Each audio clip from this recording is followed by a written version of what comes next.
Manhaj salaf mengajar kita cerdas.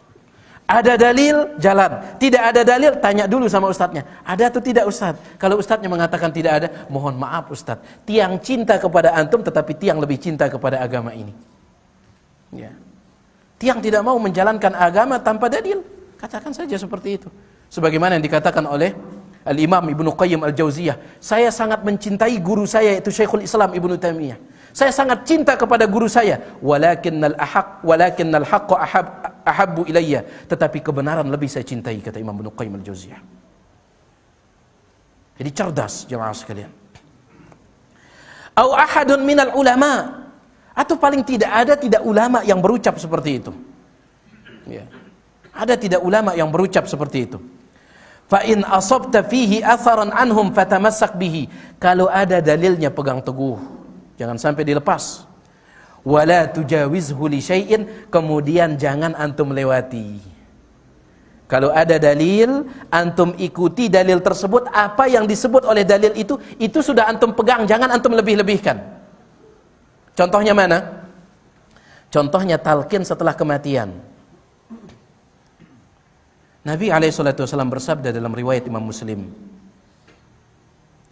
Innal abda idza wudi'a fil qabri innahu la yasma'u khafqa ni'alihim idzan sarafu. Orang yang mati, kata Nabi SAW, orang yang mati kalau sudah dimasukkan ke dalam kubur,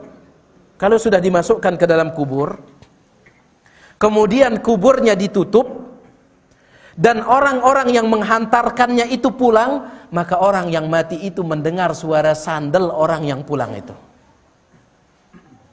Itu bunyi dalilnya. Maka kita pegang teguh dalil ini, bahwasanya orang yang mati itu mendengar suara sandal orang yang pulang yang menghantarkannya tadi. Wala tujawizhu li syai'in, jangan dilebihkan. Sebagian orang mengatakan kalau suara sandal didengar apalagi suara talqin, ini sudah melebihkan ini. Cukupkan sampai dalil itu saja. Mereka katakan kalau seandainya suara sandal saja didengar, apalagi suara talqin, apalagi suara bacaan Yasin, akan lebih didengar lagi. Subhanallah. Wala tujawizhu li syai'in, jangan lebihkan. Kita katakan jenazah hanya mendengar suara sandal, suara talqin tidak terdengar.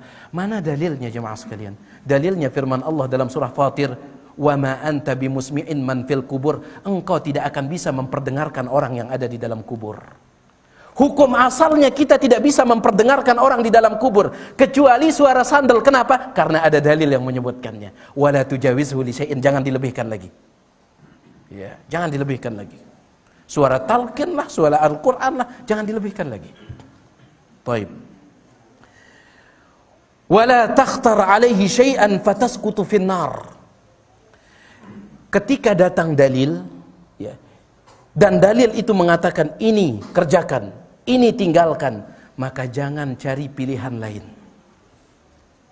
Ketika dalil mengatakan ini kerjakan, kemudian antum cari pilihan lain. Ketika dalil mengatakan ini tinggalkan, antum cari pilihan lain, fatasqutu finnar, itu akan membuat engkau celaka sehingga engkau jatuh dalam neraka. Allah Subhanahu wa taala berfirman dalam surah Al-Ahzab, "Wa ma kana limu'minin wala mu'minatin idza qadallahu wa rasuluhu amran an yakuna lahumul khiyaratu min amrihim." Dekna pantas jemaah sekalian, bagi seorang mukmin laki-laki dan mukmin perempuan, apabila Allah dan Rasulnya sudah mengeluarkan keputusan, Allah sebutkan keputusan di dalam Al-Quran, Nabi sebutkan keputusan di dalam hadis, tidak pantas bagi kita untuk mencari pilihan lain, gak pantas. Ya. Allah sudah tegas mengatakan ini tidak boleh, kemudian kita katakan, lah tapi ustadz kita mengatakan boleh. Jangan cari pilihan lain jemaah sekalian. Tunduk pada pilihan Allah, tunduk pada pilihan Rasul alaihissalatu wassalam. Dan dalam masalah ini, ya kita harus ikut para sahabat Nabi alaihissalatu wassalam. Kita contoh mereka. Manusia yang paling tunduk kepada pilihan Allah dan pilihan Nabi alaihissalatu wassalam adalah para sahabat. Ya. Dan ini banyak sekali contoh-contohnya dari para sahabat ini.